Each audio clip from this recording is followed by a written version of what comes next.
Hôm nay, một ngày trung tuần tháng Giêng Canh Tý năm 2020, trên chuyến hành trình tham quan vùng cao nguyên Di Linh, mời quý vị cùng chúng tôi kính viếng mộ Đức cha Jean Caxen, một nhà truyền giáo Paris từ một phương trời xa xôi đã hy sinh hơn nửa cuộc đời với tấm lòng yêu tha nhân Việt Nam, đã đến cùng sống, chăm sóc, chia sẻ và cùng chết với những người bệnh phong cùi khốn khổ trên cao nguyên Di Linh, Lâm Đồng. Cùng tham quan trại phong Di Linh, nơi Ngài đã tạo dựng để đùm bọc, che chở cho những người anh em dân tộc bệnh phong cùi bị ruồng bỏ, xua đuổi, tự sinh tự diệt giữa chốn rừng thiên nước độc. Đức Giám mục Jean Caxen là người đã biên soạn và cho ra đời từ điển thượng ngữ gồm 3 thứ tiếng Cờ-ho, Pháp, Việt đầu tiên vào năm 1929, tạo nên sự phong phú cho ngôn ngữ dân tộc Cờ-ho trên vùng cao nguyên Di Linh. Jean Caxen sinh vào ngày 30 tháng Giêng năm 1895 với tên khai sinh là Jean-Pierre Maria Caxen, là con trai duy nhất của một tiểu thương bán rượu là ông Joseph Caxen, mẹ là bà Nelly ở vùng Tây Nam nước Pháp. Jean Caxen lần đầu tiên nhận bí tích thánh thể vào ngày 29 tháng 7 năm 1906 và nhận bí tích thêm sức sau đó gần một năm vào ngày 26 tháng 5 năm 1907. Vì rất tinh nghịch và hiếu độc nên năm 12 tuổi, thân phụ đã gửi Jean Caxen vào trường nội trú do các tu sĩ dòng La Sang điều hành với nội quy kỷ luật rất nghiêm ngặt. Jean Caxen là học sinh thiếu kỷ luật tại trường. Cậu rất ham chơi, đứng đầu các môn thể thao, nhưng luôn góp mặt vào các vụ việc lộn xộn tại trường. Nhưng cậu được ghi nhận là người biết nhận lỗi của mình. Cậu ham đọc sách, đặc biệt là ham thích đọc cuộc đời các vị truyền giáo ở châu Á. Những cuốn sách mà cậu thích nhất là những cuộc hành trình truyền giáo của linh mục Alexander Roth và Hạnh các vị tử đạo tiên khởi Việt Nam. Hai quyển sách này tác động đến ý định truyền giáo sau này của cậu. Mãn hạn học tại trường La Sam, giám thị trường nhắn nhủ thân phụ cậu để ý đến con vì cho rằng cậu chẳng làm nên trò trống gì. Lên cấp trung học, Jean Caxen bị buộc theo ngành thương nghiệp để nối tiếp nghề của cha, nhưng cậu chỉ muốn vào chủng viện. Cha cậu không ngăn cản, chỉ mong muốn cậu tu trì ở địa điểm gần nhà. Tuy nhiên, vì mong muốn được đi truyền giáo ở các địa điểm xa, nên cậu xin vào chủng viện truyền giáo của Hội Thừa Sai Paris. Tháng 7 năm 1914, chiến tranh Pháp-Đức bùng nổ, chủng viện tạm đóng cửa và chủng sinh Caxen xin nhập ngũ. Cậu thuộc biên chế đệ lục lữ đoàn Long Kỵ binh, rồi được đưa ra mặt trận Noyon, cách Paris 80 cây số về hướng Bắc. 4 năm sau, ngày 14 tháng 7 năm 1918, chiến tranh kết thúc. Cậu được nhận huy chương anh dũng bội tinh khi rời khỏi quân ngũ. Chẳng phải con đã chọn Ngài, nhưng chính Ngài chọn con trước đó. Chẳng phải con đã yêu Chúa, nhưng chính Ngài yêu con từ trước. Từ lúc con chưa biết yêu Ngài, từ lúc con chưa nhận biết Ngài, Ngài yêu con giữa muôn người, Ngài đã chọn con. Xin dùng con theo ý của Ngài, làm tay chân cho người què cụt, cùng làm tai cho người bị điếc. Xin dùng con theo ý của Ngài, làm đôi mắt cho người bị mù, làm tiếng kêu cho người bị oan. Ngày 26 tháng 9 năm 1918, Jean Caxen trở lại chủng viện truyền giáo Hội Thừa Sai Paris tiếp tục việc tu trì. Jean Caxen được thụ phong linh mục vào ngày 19 tháng 12 năm 1925. Năm 1926, nằm trong danh sách 8 tu sĩ thừa sai được cử sang các nước Viễn Đông, chính thức được công bố vào ngày 10 tháng 2 năm 1926. Trong đó, linh mục Jean Cassen được chọn mục vụ tại Việt Nam. Ngày 6 tháng 4 năm 1926, linh mục Cassen từ giã gia đình tại ga Lyon đi Marseille rồi sang Việt Nam. Ngày 5 tháng 5 năm 1926, tàu cập bến Sài Gòn. Ngài được cử đến Cái Mơn và ở cạnh linh mục de Lyon nhằm mục đích học tiếng Việt, và Ngài chọn cho mình cái tên Việt Nam là Gioan Sanh. Việc học tiếng Việt kết thúc sớm do nhu cầu truyền giáo. Ngày 24 tháng Giêng năm 1927, giám mục Isidore Maria Joseph Dumote được bổ nhiệm linh mục Cassen quản nhiệm giáo điểm truyền giáo tại cao nguyên Di Linh, một vùng đất chưa có một tín hữu công giáo nào và là nơi sinh sống của người dân tộc Cơ Ho. Sau kỳ cấm phòng, linh mục Cassen tháp tùng linh mục Nicola đến Đà Lạt. Sau đó Ngài được đưa đến Di Linh. Đi theo hỗ trợ Ngài tại nơi này có một người nấu ăn là ông Mười Điếc và một cậu giúp lễ tên Nhân. Thánh lễ đầu tiên của Ngài được tổ chức tại nhà một người dân thuộc vùng Di Linh vào ngày 30 tháng Giêng năm 1927. Trong thánh lễ, ngoài vị linh mục, chỉ có 4 người khác gồm ông Mười Điếc, cậu giúp lễ và cặp vợ chồng công nhân người dân tộc Cơ Ho. Thời gian đầu về nhận xứ, linh mục bận rộn với nhiều công việc khác nhau, truyền dạy đạo lý công giáo và nâng cao đời sống cho người dân. Ban ngày, linh mục dạy chữ cho trẻ em, chiều thì dạy lớp giáo lý công giáo dành cho những người mong muốn gia nhập đạo công giáo, và đến tối thì mở lớp dạy học cho người lớn. Linh mục có biệt danh là ông lớn làm thuốc vì Ngài thường chữa trị và phát thuốc cho những người đau ốm. Chính việc này mà Ngài nhận được sự quý mến từ nhiều người. Ngày 14 tháng 11 năm 1927, linh mục Jean Cassen mắc bệnh sốt rét và nằm li bì không thể ăn uống trong một thời gian dài. Sức lực Ngài cạn kiệt và thân hình xanh xao. Căn bệnh này thực tế lặp đi lặp lại trong suốt thời gian Ngài ở Di Linh 14 năm. Tuy vậy, Ngài giấu bệnh với giám mục vì lo lắng bị thuyên chuyển đến nhiệm sở khác.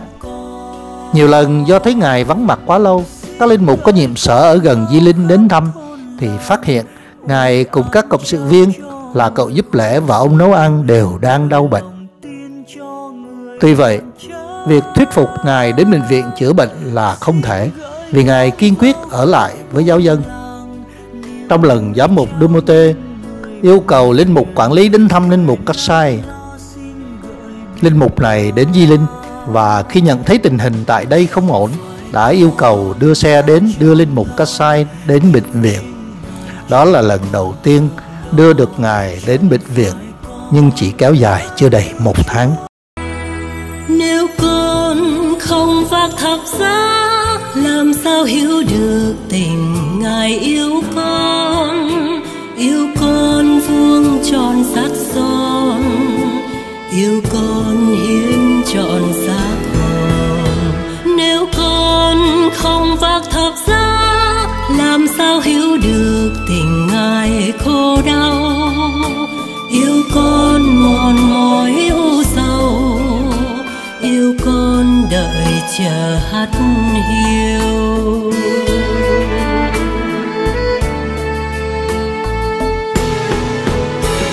Chúa ơi, con xin cúi đầu nhận lấy thánh giá Chúa trao và vác thánh giá bước theo Chúa Giêsu đến đỉnh đồi cao. Chúa ơi, xin nâng đỡ con, dìu con qua muôn nẻo đường, cùng Chúa xác tế xác thân, mai sau sống lại với Ngài vinh quang. Vào một ngày cuối năm 1927, khi đi vào rừng sâu săn bắn kiếm thức ăn, linh mục gặp một người phụ nữ cùi bị gia đình bỏ mặc trong một chòi lá cao, rên la chờ chết. Thấy Ngài, bà ta kêu khóc thảm thiết: ơ cao dơn, giang đạt sơn gít bòn hy. Nghĩa là: ơi ông lớn, Ơi ông lớn ơi, xin thương xót tôi. Linh mục trèo lên đến sát bên an ủi bà. Hôm sau, Ngài đem thuốc và đồ ăn tới cho người phụ nữ ấy. Ngài ân cần rửa sạch và băng bó các vết lở loét cho bà. Ngài tiếp tục thăm và chăm sóc, và đã rửa tội cho bà theo mong ước của bà ngày 8 tháng 12 năm 1927, đúng vào ngày lễ kính Đức Mẹ Vô Nhiệm. Đó là viên đá đầu tiên trong đời truyền giáo của Ngài. Về nhà, linh mục lại dâng thánh lễ tạ ơn sốt sắng như thánh lễ mở tay của Ngài khi nhận thánh chức linh mục. 2 tuần sau, trong căn chòi lá siêu vẹo, một buổi sáng mùa đông giá lạnh, linh mục và cậu giúp lễ đang giúp bà những nghi thức cuối cùng. Trước khi nhắm mắt, bà thều thào nói: "Cao giờ ăn rớp kha, giờ mẹ dở, ăn gửi rê hơ trồ." Có nghĩa là: "Ông lớn ơi, con sẽ nhớ đến ông khi con về nước trời." Linh mục Kasai rưng rưng nước mắt, đưa tay ban phép lành, và bà đã nhẹ nhàng ra đi, thoát khỏi những đau đớn dày vò thể xác, phó linh hồn trong vòng tay yêu thương của Thiên Chúa toàn năng. Sau đó, linh mục cùng vài người an táng bà bên dưới căn chòi lá giữa rừng sâu tĩnh lặng, để thân xác bà được trở về cùng các bụi.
Từ đó, Ngài biết được có rất nhiều người cùi lang thang trong rừng sâu nước độc. Sau bao đêm thao thức cầu nguyện, Ngài quyết định thành lập làng cùi trên khu đất trống dưới chân đồi mang biệt số 1081, cách nhà xứ Di Linh khoảng 1000 mét, làm nơi tập trung họ lại, chăm sóc họ. Hàng ngày, linh mục hỏi thăm những người trong những buôn làng gần xa. Ngài được biết có nhiều người cùi khi bệnh nặng thì bị gia đình và buôn làng xua đuổi lang thang trong rừng sâu, tự sinh tự diệt. Thương xót họ, Ngài đã bỏ hết mọi công việc, lặn lội vào rừng sâu tìm kiếm, chăm sóc cho những người cùi ấy và thuyết phục họ về sống chung gần Ngài. Những người này thân hình xác xơ và què quặt. Ngài mở rộng vòng tay ôm lấy họ, che chở, dìu dắt họ về ngôi nhà thân thương mà Ngài đã tạo dựng để cùng chia ngọt sẻ bùi với họ. Cuối tháng 3 năm 1928, Ngài cho cất một nhà nguyện bằng lá, bắt đầu có thánh lễ vào mỗi ngày Chủ nhật. Ngày 19 tháng 3 năm 1929, chọn lễ Thánh Giuse làm ngày khai sanh làng cùi. Trong ngày hôm đó, Ngài đã rửa tội cho một người thượng đầu tiên tên là Caprai, lấy bổn mạng là Thánh Giuse. Vào ngày 11 tháng 4 năm 1929, làng cùi Di Linh chính thức được Chánh phủ công nhận. Tổng số người cùi ngày khánh thành là 21 người. Đến cuối năm 1929, tăng lên 33 người. Đến Noel năm 1930, thêm một gia đình nữa được rửa tội, cũng là ngày khánh thành tháp chuông nhà nguyện. Và tiếng chuông giáo đường đầu tiên được vang lên thay cho tiếng cầu ngân vang giữa núi rừng bao la. Linh mục Kassai một mình coi sứ đạo và làm đủ mọi việc, nào là y tá, có khi đỡ đẻ, chạy gạo và thuốc men cho dân làng Cùi. Linh mục đã diễn tả về tình trạng người phong cùi như sau: giữa họ có rất nhiều người mắc bệnh cùi mà thiếu ăn nên chết đói, thiếu thuốc chữa, thiếu nhà ở nên bị bỏ rơi, phải chui rút dưới bụi cây, ở trong hang lỗ, đau ốm, đói khổ rồi chết. Linh mục đã gửi phúc trình về Pháp như sau: khi còn làm việc được thì người cùi còn được sống trong gia đình. Khi tân tàn ma dại, nhất là khi các vết thương bắt đầu lở loét, máu mủ vấy đầy, khiến người chung quanh kinh tởm không chịu được, lúc ấy dân làng đưa họ vào xó rừng để họ ở lại đó một mình, sống chết ra sao mặc kệ, rồi yếu liệt trong túp lều hiu quạnh, đói khổ mà chết dần chết mòn. Không kể những trường hợp bị cọp tha đi, người cùi là người biết mình đang chết, nhìn rõ ràng những sình thúi mục rã của chốn mồ sâu. Linh mục Jean Cassen lâm bệnh sốt rét rừng, buộc phải về Pháp chữa trị trong 9 tháng, kể từ ngày 2 tháng 4 năm 1932 đến ngày 22 tháng 2 năm 1933. Ở Pháp, nhưng linh mục vẫn nóng lòng: mau mau cho tôi về Việt Nam với những đứa con thượng của tôi, vì tôi không thể bỏ chúng một mình. Thời gian này, Ngài nhúm bệnh sốt rét và lao phổi, một năm bị sốt tới 10 tháng như Ngài nói. Trong 12 tháng, tôi bị sốt hết 10 tháng, nhưng tôi không thể nằm nghỉ vì không chút yên lòng, và không có một ai thay thế tôi lo cho bệnh nhân được. Khi đến Di Linh, linh mục Kassai tiếp cận với những người dân tộc bản địa và nhanh chóng học tiếng nói của họ. Vào thời gian này, tiếng dân tộc chỉ là ngôn ngữ nói, chưa có chữ viết. Linh mục thường xuyên trò chuyện và lần mò sáng tạo các phiên âm trong tiếng dân tộc. Sau đó không lâu, linh mục đã có thể trò chuyện với người dân tộc một cách thông thạo, dịch được một số kinh, bài hát ra tiếng dân tộc. Quá trình học tiếng cờ ho của linh mục là nghe người dân tộc nói vào ban ngày, và ban đêm thì biên soạn và đã cho ra đời cuốn sách Thượng ngữ bỏ túi với 3 thứ tiếng cờ ho Pháp Việt lần đầu tiên, xuất bản ngày 28 tháng 12 năm 1929. Sau đó, linh mục xuất bản cuốn Phong tục tập quán người dân tộc Cơ Ho vào tháng 12 năm 1937 và Giáo lý cho người Cơ Ho vào năm 1938. Vào thập niên 60, chính linh mục Kassai đã tổ chức và phát thanh trên đài phát thanh Đà Lạt chương trình tiếng Cơ Ho. Năm 1936, họ đạo Công Hinh được thành lập và nhà nguyện họ đạo khánh thành vào ngày 15 tháng 8 cùng năm. Tháng 6 năm 1936, linh mục Kassai cử hành nghi thức công giáo trao bí tích rửa tội cho 46 dự tòng, trong đó có 26 người mắc bệnh phong. Linh mục mời các nữ tu Đà Lạt về Di Linh đỡ đầu cho các tân tòng bệnh phong. Các nữ tử bác ái, các kinh sĩ, thánh đau tin dòng Đức Bà vui mừng và hết lòng cộng tác với linh mục về tinh thần và vật chất, như mở trường dạy giáo lý. Nam Phương Hoàng hậu gửi cho Ngài một số tiền để tổ chức lễ rửa tội cho các tân tòng. Bà rất nhiệt tình ủng hộ công việc truyền giáo của linh mục hàng năm. Năm 1938, có thêm 3 nữ tu dòng bác ái Vinh Sơn người Pháp đến giúp. Làng Cùi lúc này đã có tới 100 người bệnh nhân. Đầu năm 1939, linh mục Jean Kassai cùng giáo dân Kabai đi thăm các làng Khun Bum, Bisok, Krok và cho hình thành giáo điểm Kala, nay là giáo xứ Kala thuộc giáo phận Đà Lạt. Sau 14 năm lãnh đạo xứ Di Linh, linh mục Jean Kassai đã đóng góp cho giáo hội Công giáo địa phương một nhà thờ cùng nhóm 795 giáo dân gồm 15 người Pháp, 134 người Kinh, 218 người Thượng, 350 giáo dân tại Công Hinh, 78 người Thượng tại làng Cùi. Ngoài ra còn có 133 tân tòng đang chuẩn bị lãnh nhận bí tích rửa tội. Công việc ngày càng nhiều, làng Phong Cùi thêm con thêm cháu. Linh mục kêu gọi các nữ tu thuộc dòng nữ tử bác ái Vinh Sơn giúp linh mục chia sẻ số phận những người bệnh phong. và đã được 3 nữ tu hỗ trợ linh mục chăm sóc bệnh nhân. Chúa là con đường cho con bước lên, là ánh hồng xua tan bóng đêm, là sức sống trong khi đau khổ, sống từng ngày có Chúa dự đầy.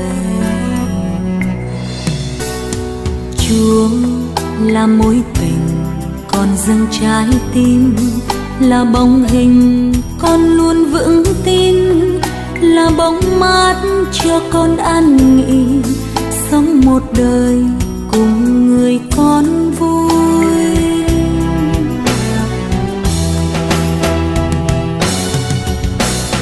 Chúa dẫn con đường đi về khắp nơi, vui trọn đời, mãi mãi đem tình yêu này hiến dâng cho tình yêu.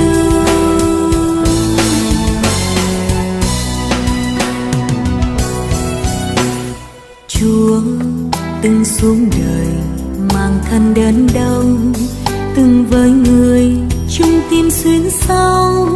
Khi Chúa biết con đi muôn nẻo, vẫn tựa nhớ sức Chúa vô bờ. Chúa mở lối trời cho con đến nơi, nay xác hồn con đây Chúa ơi, xin dẫn lối con đi sang vời, biết tìm người trọn đời con thôi.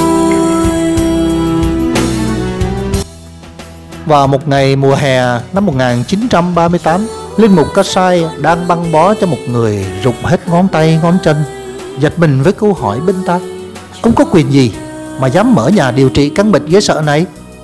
Ông xuất thân từ đại học y nào? Vẫn cắm cúi làm việc, Ngài thản nhiên vui vẻ trả lời: tôi chỉ là một linh mục, nhưng thấy bệnh nhân quá khổ, sống chui rút trong rừng sâu rồi chết, chẳng ai hay biết, nên tôi thấy có bổn phận thương và chăm sóc họ. Nơi đây tôi vừa là giám đốc, vừa là y tá, y công và kể cả hộ sinh nữa. Hiện nay có 129 bệnh nhân. Tôi phải ngửa tay xin các nhà từ tâm trợ lực mới kéo dài được cuộc sống của họ cho đến ngày hôm nay. Sau cuộc trò chuyện bất ngờ này, mỗi tháng sau đó, linh mục Kasai nhận được một thùng thuốc được ký gửi bởi Tổng Thanh tra Giáo dục Đông Dương. Từ đó, linh mục Kasai biết rằng người chất vấn mình hôm đó là một thanh tra cao cấp của Bộ Thanh tra Giáo dục Đông Dương, khi ông này đi nhầm đến làng Phong khi đang trong quá trình săn bắn. Câu chuyện về tấm lòng của linh mục Jean Kasai lan truyền đến tận Paris. Năm 1939, linh mục được nhận huy chương bạc của Hàng Lâm viện Y khoa Paris gửi tặng, dù Ngài chưa bao giờ đặt chân đến một trường y nào. Có một câu chuyện bề trên khiển trách linh mục Kasai về việc hành nghề la nghi. Sau khi an táng của giám mục Sài Gòn, từ nghĩa địa về, mọi người đang tề tựu dùng trà tại phòng khách tòa giám mục, thì Đức Công Sứ để mắt theo dõi một linh mục sồn sồn đang huyên thuyên trao đổi với nhóm linh mục trẻ ở trong một góc nhà. Ngài ghé tai nói nhỏ với vị linh mục bề trên Sulat, rồi Ngài đi đến nhóm kia, đưa tay về linh mục Kasai ra ngoài, dẫn đi riêng ra một nơi, và cuộc trao đổi bắt đầu. Bằng một giọng trang nghiêm, Ngài hỏi: ta nghe người ta nói rằng cha có làm nghề thầy thuốc phải không? Dạ thưa Đức Khâm Sứ, có ạ. Là một nhà giáo luật thuộc dòng Đa Minh rất trọng quy tắc. Đức Khâm Sứ suy nghĩ một lúc, rồi với một giọng ngại ngùng, Ngài hỏi tiếp: tại sao cha phải liều mình như vậy? Mà chính ta cũng nghe đồn thêm rằng cha cũng có giúp cho một người mẹ sinh đứa con của nó nữa phải không? Linh mục Kasai trả lời tỉnh bơ: dạ cũng có ạ. Đức Khâm Sứ đỏ mặt: mà cha có nhớ rằng giáo luật khuyến cáo các linh mục không nên hành nghề thầy thuốc, huống chi là làm như vậy. Linh mục Kasai cũng không vừa: thưa Đức Khâm Sứ, nhưng đứng vào tình trạng của tôi, chắc Đức Khâm Sứ cũng sẽ không làm khác hơn. Đức Khâm Sứ giơ cả hai tay lên trời với dáng điệu muốn phân trần, nhưng linh mục Kasai đã nói luôn một hơi: trường hợp là như vậy, cái sứ là cái sứ thượng, vấn đề y tá thuốc men không có. Cả làng cùi chỉ còn có một mình tôi là đủ 10 ngón tay. Vả lại, nếu để cho người cùi rờ vào thai nhi là hỏng hết. Hơn nữa, sản phụ hôm đó là một người đàn bà cùi lở loét, không ai chịu lại gần nó. Nó lăn lộn la khóc điếc cả tai vì ngược thai sinh không được. Trường hợp như vậy mà không có y tá nào ở đó cả. Thế thì bỏ cho nó la rồi chết à? Đức Khâm Sứ chặn ngang. Nhưng cha đừng quên, đó cũng là dịp dễ sa ngã, và dễ sa ngã nặng. Linh mục Kasai cũng nói: nhưng tôi có tìm dịp ấy đâu. Mà xin thưa Đức Khâm Sứ, cũng nên nhớ rằng nếu không vì Đức Bác Ái ràng buộc trong trường hợp như vậy thì nên chạy trốn đi là hơn. Vì thấy gớm quá, còn lòng trí đâu mà tưởng nọ nghĩ kia. Các người thượng cùi kia họ cũng đã bỏ chạy cả rồi. Đức Khâm Sứ ôn tồn trở lại. Ngài nói: nhưng mà như cha đã biết, vô cớ làm như vậy là liều mình bị ngăn trở khi được lên chức thánh, như chức giám mục chẳng hạn. Linh mục Kasai cười to: hô, hàng hay càng hay, vì tôi không hề mơ mộng đến chức ấy bao giờ cả. Đức Khâm Sứ ngạc nhiên nhìn người đối thoại bướng bỉnh. Ngài cũng không ngờ cái vị linh mục coi cái sứ thượng mà cũng lắm lý sự. Và cũng từ ngày đó, Ngài có một quan niệm khác về vị linh mục này. Ngày 27 tháng 4 năm 1940, Đức Khâm Sứ Rapier được chứng kiến tận mắt nơi ăn chốn ở của con người kỳ lạ ấy. Trong nhà xứ không có gì đáng giá. Từ trước ra sau trống trải, chỉ có mấy cái sừng nai gắn trên vách. Dưới bếp một rổ khoai để trong tủ. Và trên sàn nhà bếp lủng lẳng một đùi nai còn rỉ máu. Đó là những gì để làm bữa ăn đãi khách ngày hôm đó. Sau bữa cơm trưa, trước khi ra về, Đức Khâm Sứ thân mật siết tay giá lạnh kinh niên của linh mục xứ thượng. Rồi với một giọng trịnh trọng, Ngài nói: rất hân hạnh còn gặp được lại cha nhân lễ tấn phong giám mục. Linh mục Kasai phản ứng ngay: xin lỗi Đức Khâm Sứ, tôi xin phép cứu trước. Chắc là tôi sẽ không đi làm gì, vì ở nhà đang bận lắm. Đức Khâm Sứ nhìn linh mục bề trên địa phận, rồi Ngài nói: nhưng cha phải đi chứ, không đi sao được. Rồi Ngài nở một nụ cười bí mật và bước lên xe. Còn lại một mình, linh mục Kasai đứng trầm ngâm, gương mặt thẫn thờ. Cuộc tiếp xúc này tiên báo một biến chuyển trọng đại cho đời Ngài.